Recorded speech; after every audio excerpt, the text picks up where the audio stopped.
दोस्तों, मैं किरण शर्मा चंडीगढ़ से।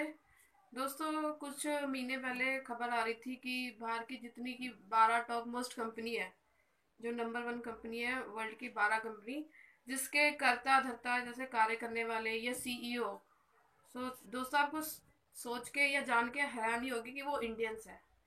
यानी कि जो हमारे भारतीय हैं वो अपना टैलेंट ज़्यादा से ज़्यादा कहाँ दे रहे हैं, बाहर की कंपनी को, और वो ग्रो कर रही है। तो उस टाइम मुझे बड़ा दुख हुआ था कि हमारे भारतीय जो बाहर जाके अपना टैलेंट देते हैं। लेकिन दोस्तों, आज मुझे कोई अफसोस नहीं है इस बात का, बल्कि खुशी है, अच्छी बात है कि कहीं ना कहीं अपना टैलेंट बाहर देश को देके वहाँ पर वो देश तरक्की कर रहे हैं। और अगर वो ही लोग हमारे देश में होते और यहाँ पर अपना टैलेंट शो करते तो क्या होता, आपको पता ही है। कहाँ होते दोस्तों, मुझे बताने की जरूरत नहीं है, जेल में होते। क्योंकि हमारा भारत है, यहाँ पर आपको टैलेंट की कोई जरूरत नहीं। अगर आपको गलत काम करना है तो कर लो, कोई बात नहीं, आप रिश्वत दे दो। लेकिन अगर आप सही हो और आप रिश्वत नहीं दे सकते तो आप गलत हो। दोस्तों, यही सारी बात आज मैं कुछ तथ्य, कुछ बात आपको आपके सामने लेके आई हूँ और साबित कर दूंगी कि कैसे। अब आप 4 दिन से खबर देख रहे हैं सोशल मीडिया, सॉरी, मीडिया पे, कि 37 करोड़ का घोटाला और ये पोंजी स्कीम है। दोस्तों, आप भी सोचो पोंजी स्कीम कौन सी होती है, कि 100-200 लोगों को ठगा और सॉरी, 100-200 लोगों को प्रॉफिट दिया और लाखों लोगों को ठग लिया। लेकिन यहाँ तो उल्टा है, लाखों लोगों को प्रॉफिट दिया और कुछ लोग जो अभी कह रहे हैं हमें पैसा नहीं मिला, तो वो कुछ कंपनी की ऑडिट हो रही थी, सिर्फ इसीलिए नहीं मिला।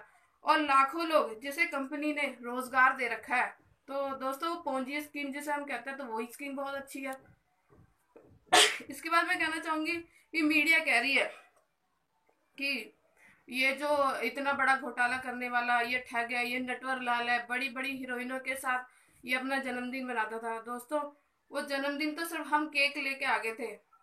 उस टाइम इंट मार्ट की लॉन्चिंग हुई थी और सारे मीडिया वाले, प्रेस कॉन्फ्रेंस भी थी, मीडिया भी वहां पर मौजूद थी। और ये मैं बोल नहीं रही हूँ, ये आप यूट्यूब पे जाके आप 30 नवंबर को ये लॉन्चिंग हुई थी, आप सर्च कर सकते हो, आपके आपके सामने सच्चाई आ जाएगी। और दूसरी बात है, मीडिया वाले कह रहे हैं कि कि ये नोटबंदी जब से हुई है तब से ये घोटाला हुआ है।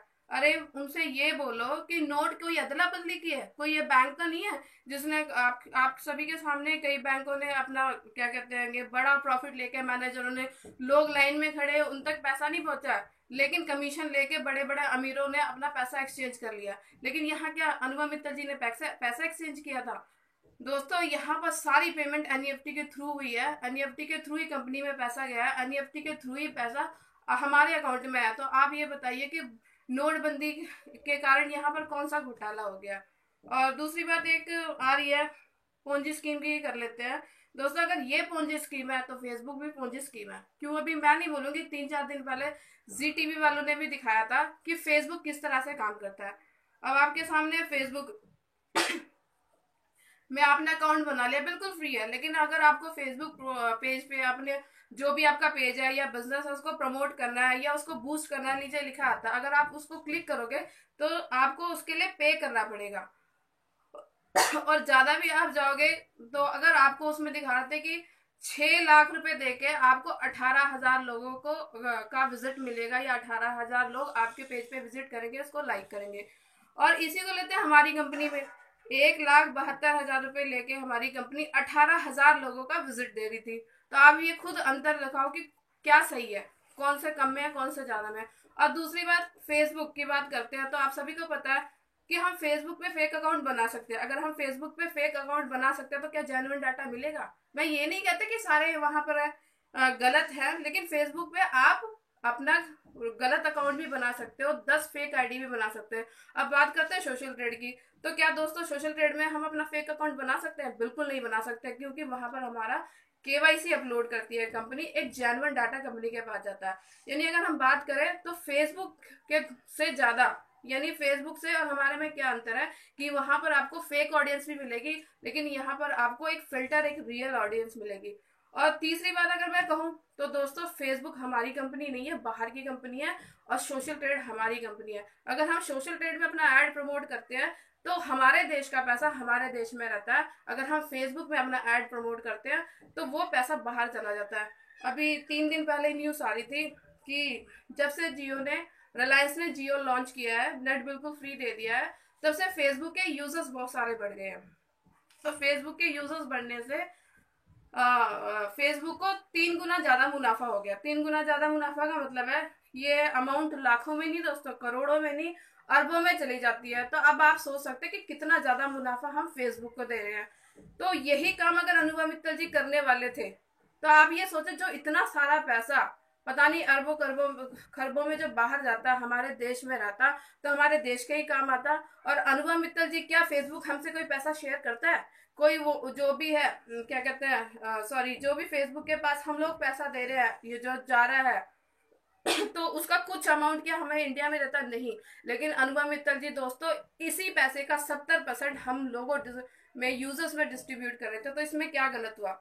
अब एक मीडिया इतने टाइम से दिखा दिया, कई झूठ बोल रही है, कई झूठ उन्होंने बोले हैं कि 7 लाख लोगों को ठगा है। अरे 7 लाख लोग दिखा तो दो, कोई किस किस को ठगा है। 4-5 लोग जो खरीदे गए हैं पैसा देके, जिनको बुलवाया जा रहा है वो कुछ लोग हैं। कुछ लोग हैं जिन्होंने अभी अपनी जस्ट आईडी लगाई थी। अरे अनुभव मित्तल जी जब अंदर है वो पैसा कैसे दे देंगे आपको? ये सोचने वाली बात है।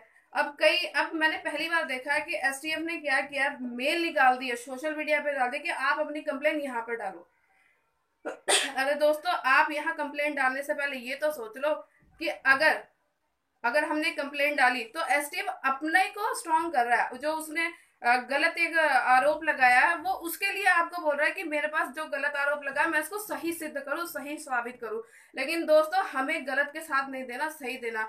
अगर हम अनुभव मित्तल जी जो सच्चे है उसका साथ देंगे, जरूर आप एफआईआर दर्ज कराइए, किसी गलत के अगेंस्ट आप दर्ज करा सकते हैं, मैं इसके कोई आपके खिलाफ नहीं हो। लेकिन दोस्तों ये भी तो सोचो कि अनुभव मित्तल जी ने आपसे ये बोला कि मैं आपको पैसा नहीं दूंगा क्या? तब आप एफआईआर उनके अगेंस्ट करा सकते हैं। अरे अनुभव मित्तल जी जेल में है, तो जेल में रह के जब उनका अकाउंट सील कर दिया तो क्या वो आपको पैसा दे सकते हैं? और कह रही बात एसटीएफ की, एसटीएफ आपको कैसा पैसा दे देगी? क्या उसको अधिकार है? क्या एसटीएफ के पास सारे पैसे पहुंच चुके जो आपको वो कह रही कि मैं पैसे दे दूंगी? पैसा आपको तो तभी मिलेगा ना जब अनुभव मित्तल जी बाहर आएंगे, या तो फिर आप लड़ाई लड़ते रहो सालों साल। और दोस्तों और बात करते हैं अब हम मीडिया की।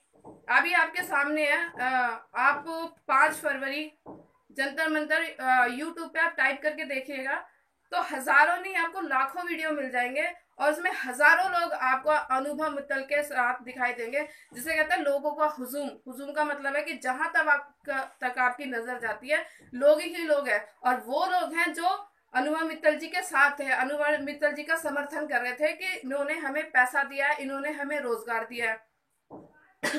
लेकिन मीडिया ने दिखाया नहीं दिखाया। तो आप सोच सकते हैं क्यों? अगर आपको विश्वास ना हो तो जितने चैनल्स वाले हैं दोस्तों वहां पर सारे मौजूद थे, सबने वीडियो रिकॉर्डिंग किया, लेकिन किसी ने भी नहीं दिखाया।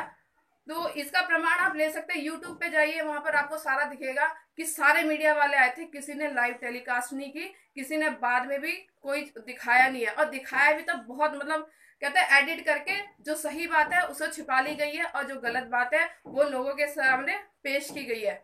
तो इस बात के लिए मैं दिल्ली दर्पण को जरूर सैल्यूट करना चाहूंगी कि सिर्फ उसी ने एक सच्चाई उजागर की है, और मैं चाहूंगी कि दिल्ली दर्पण को आप लोग भी सैल्यूट करें। और आप लोगों से एक ये भी निवेदन है कि दोस्तों जो दिल्ली दर्पण का न्यूज थी, बेशक मीडिया ने दिखाया, टीवी ने, क्योंकि दिल्ली दर्पण एक ऐसा है दोस्तों, वो एक चैनल है जो सिर्फ एक राज्य का है, सारे राज्य में नहीं जाता है और ज्यादा लोग देखते भी नहीं है। तो दिल्ली दर्पण को आप क्या कर सकते हैं, बेशक मीडिया में आपने नहीं दिखा, कोई बात नहीं, आप सोशल मीडिया की पावर को समझिए, क्योंकि जितनी ऑडियंस या ट्रैफिक टीवी नहीं देखती उससे कहीं ज्यादा ऑडियंस, 10 गुना ज्यादा ऑडियंस सोशल मीडिया एक्सचेंज के ऊपर बैठी रहती है। आप व्हाट्सएप, फेसबुक, जितने भी है इन सारे एप्स पे, जितने भी सोशल मीडिया एक्सचेंज पे है, आप वो वीडियो क्लिपिंग जो है दिल्ली दर्पण की वो लोगों तक दिखाएं, लोगों तक पहुंचाए, ताकि देश की जनता को सच्चाई पता लगे।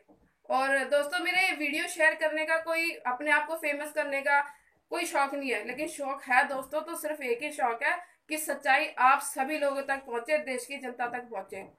और दोस्तों नो डाउट कि अगर मैंने इतनी बड़ी बात कह दी है, किसी को मतलब क्या बोल सकते हैं कि सबके अगेंस्ट एक क्वेश्चन मार्क खड़ा कर दिया, तो आप सोच ही सकते हैं क्या। लेकिन फिर भी दोस्तों एक हम सैनिक की तरह हम रहे, क्योंकि एक सैनिक वो है जो बाहर के देशों से हमारे देश की रक्षा कर रहे हैं, हमें वो सैनिक बनना है जो अपने देश के दुश्मनों को देश में रखे हम देश की रक्षा करें।